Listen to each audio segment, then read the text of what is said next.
여러분 안녕하십니까? 대한민국 대표 투자 뉴스 뉴스플러스 시작합니다. 매파적 스탠스를 드러낸 미 FOMC 회의 결과에도 불확실성이 해소되며 오늘 우리 증시는 비교적 안정적인 흐름을 이어갔습니다. 하지만 다음 주부터 코로나 방역이 다시 강화되면서 양국 간 투자 심리가 극명한 차이를 보이고 있습니다. 문영민 기자가 보도합니다. 미국 연방준비제도가 테이퍼링과 금리 인상에 속도를 낼 예정입니다.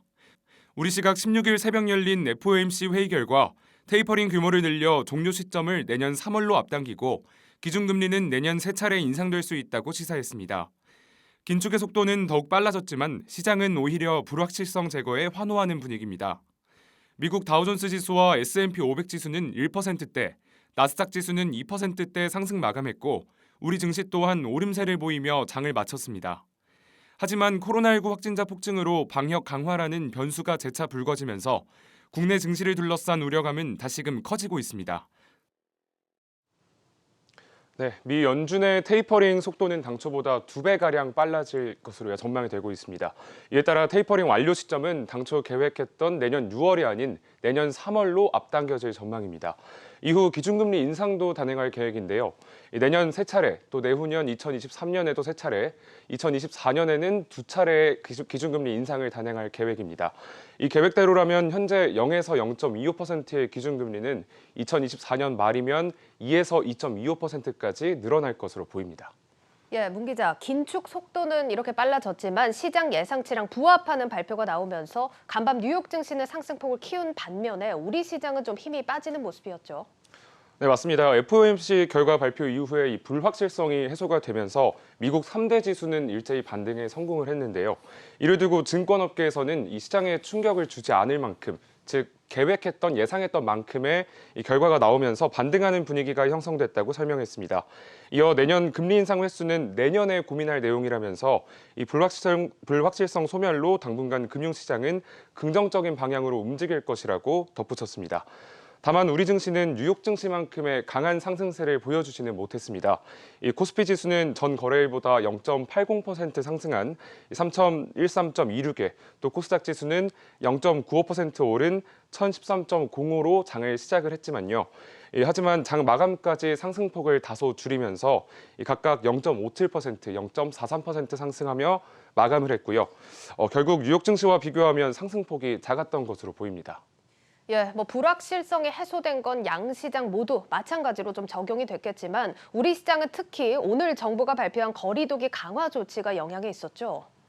네, 맞습니다. 방역 당국은 오는 18일부터 내년 1월 2일까지 단계적 일상 회복을 일시적으로 중단하기로 결정을 했는데요.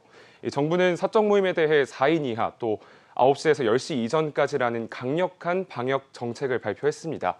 이 FOMC라는 글로벌 변수가 해소되자마자 국내에 새로운 돌발 변수가 생긴 격인데요. 이에 따라 연말 소비 시즌에 이 내수 경기 활성화 기대감이 꺾였다고 볼 수 있습니다. 특히 그동안 상승 기대감을 키워왔던 리오프닝 관련주인 항공, 백화점, 유통기업들의 주가는 당분간 힘을 받지 못할 것으로 전망됩니다. 증권업계에서는 이러한 코로나19 방역 강화 등으로 오늘 우리 증시가 뉴욕 증시와 비교해 약한 상승세를 보였다고 평가를 했습니다. 이렇게 코로나19 거리두기가 강화되면서 위축되는 것은 우리 증시뿐만이 아닙니다. 위드 코로나로 살아나던 내수 경제 또한 다시 얼어붙을 것으로 보이는데요. 결국 우리 정부가 목표했던 4%의 경제 성장률을 달성하기에는 어려워 보입니다. 한창혁 기자의 리포트로 확인해 보겠습니다. 정부가 오는 18일부터 연말까지를 특별 방역 기간으로 설정했습니다. 사적 모임 인원은 최대 4명, 영업시간은 오후 9시까지로 제한하기로 했습니다. 연말 대목을 기대했던 소상공인들에게는 피해가 예상되고 위드 코로나로 잠시 상승세를 보였던 내수 경제 흐름도 꺾일 전망입니다. 최근 오미크론 변이 확산 등으로 확진자 수가 크게 늘면서 방금 전 방역중대본에서 밝힌 단계적 일상 회복의 멈춤에 따른 내수 회복 꺾임세에 대한 걱정도 크지만 이에 앞서 엄중한 방역 제어의 절실함이 더 절박하게 다가오는 상황입니다. 거리두기 강화가 쉽게 끝나지 않을 것으로 보이면서 정부가 기대한 4% 경제 성장률 달성 목표에도 빨간불이 들어왔습니다. 이에 정부는 내수 경제의 하방 흐름을 최대한 지연시키기 위한 소상공인 피해 대책 마련에 총력을 기울이겠다는 생각입니다. 기금과 ABB 등을 총동원해 방역 지원금 지급과 손실보상 확대 등 정책적 지원을 최대한 강구하겠다고 밝혔습니다. 또 4분기 민간 소비와 투자 분야에 재정 집행 역량을 집중하기로 했습니다. 올해 반드시 4%의 성장을 시현하고 내년에 3% 초반의 성장 목표라고 하는 프레임하에서 연말 마지막까지 민간의 소비 투자 및 4, 4분기 재정 집행에 총력을 기울여 나가고 아울러 내년도에 새로운 경제정책 과제 발굴에도 모든 역량을 집중하고자 합니다. 하지만 주요 연구기관들은 수시로 출현하는 변이 바이러스와 수요 심리 위축에 따른 경제 변동성 등으로 4% 성장률이 쉽지 않을 것으로 내다봤습니다. LG경제연구원과 글로벌 신용평가사 스탠더드앤푸어스는 올해 우리 경제 성장률 전망치가 정부의 기대보다 낮은 3.9%를 기록할 것이라고 예상했습니다. 방역이나 락다운을 좀 더 강화하면서 내수 경기에는 이런 부정적인 영향을 미칠 거로 보여지는데 강한 확산과 규제, 출렁거림이 내년 초까지는 좀 계속될 거다. 방역 강화로 다시 살아난 소비 심리가 위축되고 락다운 기간이 길어질 가능성이 커지면서 우리 경제 성장률 전망치의 의미가 점점 퇴색되고 있습니다. 한국경제TV 한창률입니다. 네, 다시 시장 얘기로 돌아보겠습니다.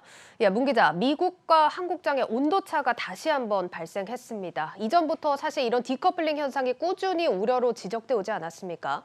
그래서 이번에도 이렇게 흐름이 엇갈린 게 단순히 우리 정부의 방역 강화 때문이라고만 말할 수는 없을 것 같은 상황인데 증권가에서는 어떻게 분석합니까?